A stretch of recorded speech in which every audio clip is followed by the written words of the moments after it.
Hello, my name is Patrick McDonough with Chicago Clout. Anybody who knows me knows for the last 20 plus years, we've had TV shows on Can TV in Chicago. We've also had a very famous website on YouTube, and we also have another website called Chicago Clout.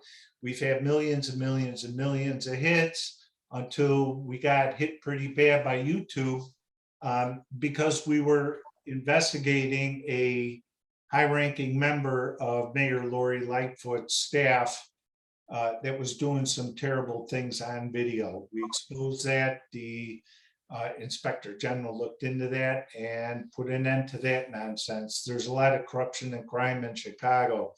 One of the most difficult things is trying to get a fair day in court. If you work for the city, there's a lot of wheeling and dealing. There's somebody I'd like you to meet. His name is Stanley Rankin. Stanley, could you give us a little history about yourself? Just general, basic, high school, whatever. Well, I went to high school. I went to Cooley High. That's in Chicago. From Cooley High, I went to Chicago State. Went there for a year. And I also went to, excuse me, I forgot the name of the school already. Well, I don't want to miss that school. Just like a Well, train. you're a little nervous now, and you have Yeah. an upsetting history with the city of Chicago, and that's weighing on your mind. And you just saw an attorney yesterday. Could you please tell us about what happened? How'd you get a job at the city of Chicago? And what job did you have there? Well, I applied for the job and got the job. I was an attendant at Chicago Park District for about 4 years. And it was a good job. I liked the job, and just has a few difficulties there dealing with some of the people that's there. I hear you. That's the problem with the city of Chicago that I found, is that they promote political people and they don't promote professional people. And that goes completely and totally across the board. As a result, there ends up being a lot of lawsuits and all sorts of things that end up going on.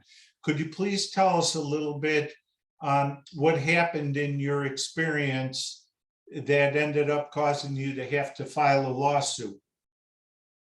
Well, I had a supervisor kept calling me to the office on almost on a daily basis, almost about nothing.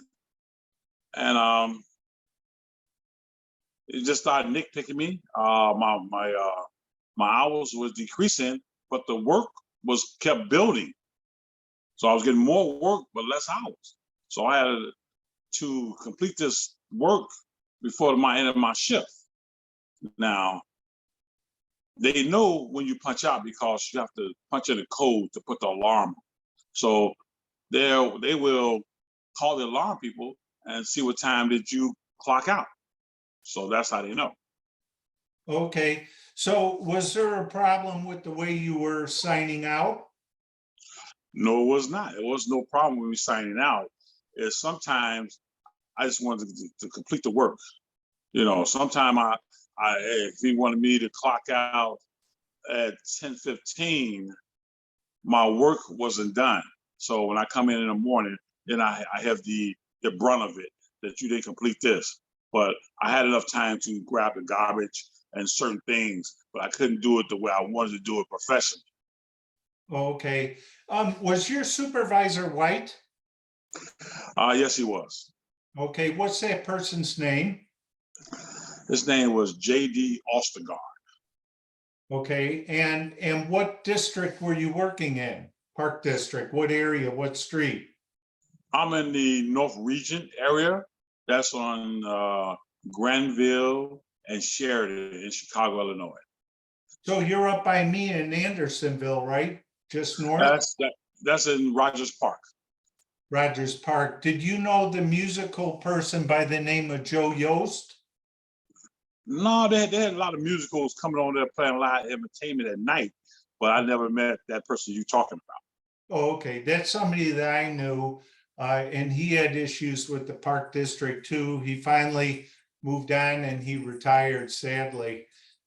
He was a good employee and a really good musician.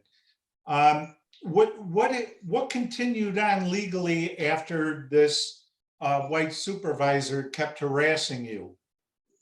Well, I had filed a grievance with against this supervisor.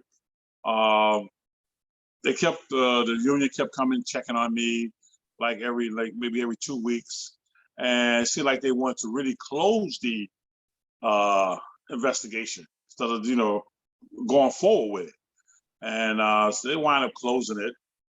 After a while, the supervisor one day called me in the office, and one day just got aggressively started yelling at me for no reason. I'm sitting down, he's standing up yelling.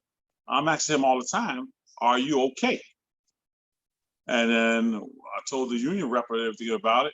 He told them that he had a bad day and there was a lot on his mind, and he took it out on me. And just in all the transcripts too. So he admitted. That happens all the time in Chicago. A lot of the people who end up being supervisors, they take a look at the situation. They think, well, I'll make an extra dollar or two an hour, and they're not either licensed or qualified for the promotion. And when they find themselves in those positions, they don't know how to motivate people. They don't know how to treat people. And then what they do is they try blaming the worker underneath them for the work that's not getting done. I don't know if that's what happened in your case, but they cause chaos and they cause trouble all the time. What happened after that? Well, after that, I got a lawyer. I went to the Department of Human Rights. I went to the Department of Human Relations, and I filed complaints. That this was going on, and then I wound up going to the EEOC. Okay, well, the EEOC, if it's the Illinois EEOC or the City of Chicago EEOC. I think it was a City of Chicago EEOC. Okay, No, well, no, excuse me. The City of Chicago that's the Department of Human Rights EEOC, and I went to the other EEOC, the federal. oh, okay. One of the problems that people find is they're trying to resolve issues at work. They're trying to make the situation better, and it's almost impossible. And because you're not only fighting the person that's making your life miserable, allegedly, you're also fighting the unions who Yes, are not helping you. You're correct. fighting a legal system that's stacked up against you. The legal system is controlled by Democratic judges. They're controlled by people of the Democratic Party that are put into these positions of power to judge over you. And they know the only way they're going to keep their job is if they continue to keep the status quo. And they don't like to see lawsuits, and they don't like to see any kind of negative stuff going on. So they cover it up. And the problem is they make it worse. And really what they should do is take a commissioner, have the commissioner sit both of you down and go figure out what the heck's wrong. And they can separate people, put people in different places. You might find out later that the supervisor that you had the position picked out for one of their friends. And you don't know this till you eventually go to court. And you don't know this until you go back to that district and see who has your position. And you might find out that they had somebody white, somebody Chinese, somebody of a certain race that they want to give that position to. And you don't know that till a later time. Could you continue on with your story? Well, the supervisors, they take care of the supervisors. When it comes to the employees, they do not take care of us at all. They go right along with the supervisor, what they say. He could make up stuff and they'll go along with it. Like Yeah. one incident, I went to a park I used to work at, and a supervisor there pushed me down to the ground. For no apparent reason, just pushed me down. First he said I was barred from the park. How you can bar me from the park and I'm a park employee. And I used to work at that field house before I left and got transferred to another field house. So he had so much animosity against me, he pushed me down to the ground. I got a police report, but they never followed up with my police report against this supervisor. What, was this a white person also? No, this was a black supervisor. But Man, he was, it's hard to but he believe was, a brother could do another brother bad like that, you know? yes, but this supervisor was a bad supervisor. He should never had that position. He was power hungry. So he Right. came up with a thing saying that I was barred from the park band. So I'm calling the union. I'm calling HR. I was like, hey, no, not me, you know? Yeah. And I found out the union tell me, say, hey, if it's not in our records, it don't exist. So, you know, anytime you get a write-up or anything, it goes to the union. They know all about it, anything. So they said it's not in our records, so we don't know nothing about it. Did you end up filing a lawsuit? Yes, I did. I filed a lawsuit for discrimination and wrongful termination. Okay, and so you ended up hiring a white lawyer, Tony Piraica, a former Oh, county commissioner, is that correct? yes, I did. And Tony Piraica is an alleged fighter for the Republican Party. He was a staunch Republican, and you actually think that he would go to bat to one side of the country to the other. Did he ended up not finalizing any litigation for you and giving your file back? Well, he gave me my file back. We went to court and we went to a settlement conference. And at this settlement conference, you know, you got to go between federal judge. He's a go between. It's not the judge that you're going to go in front of. It's another judge that's a go between. So he's talking to you. He's talking to the defendants and trying to negotiate a settlement. So they go back and forth with different prices, you know, different amount. And I didn't agree to the amount that he wanted me to agree to, that he wanted me to settle on. There was agreement that I take the settlement of $20,000. Okay, he's going to take the whole $20,000. That's for the discrimination case. The $20,000 is just for the discrimination case. But I still have another case pending that's wrongful termination. Right. Now, the city wanted, the park district wanted the $20,000 for discrimination, plus the other case, the wrongful termination case. So they wanted that too. So they wanted two things for one thing. Since I didn't take it, I told them no, and Mr. Piraica got mad and withdraw from being my attorney. Wasn't he willing to take that case to a jury? No, it was just to me, it was just a quick cash scheme with him.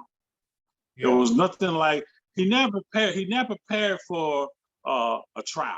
He prepared for a quick get money and go. Plus, I was paying him also out of my pocket. Yeah, so it was all about the money for him and not the money for you and the job back. Was that part of the settlement to get your job back with your back pay? He promised me that he was going to get my job back with the back pay. And when I first met him, I gave him X amount of money when I first met him. Yeah. I think what's really sad that's going on, and I don't know if that's the case that happened in your case, but there's so many lawyers just selling everybody out, just going along with whatever settlement they can get from the city. They're not even fighting for settlements anymore. A lot of these lawyers are just selling out their clients, especially in workman's compensation. And it's gone from bad to worse with Mayor Lori Lightfoot. And this doesn't happen unless you have a legitimate, this only happens when you have an illegitimate government. You have a government run by tyrants and the same people for all these years.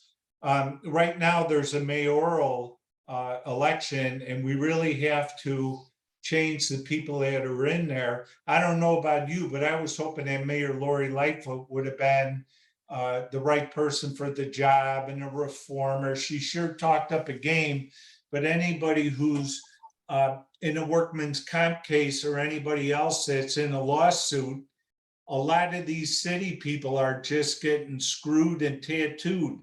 And there's a lot of dirty work that's all behind the lines. The lawyers are just all out for themselves. And how long have you been without your job? I've been without my job 3 years and a half. My last work day was August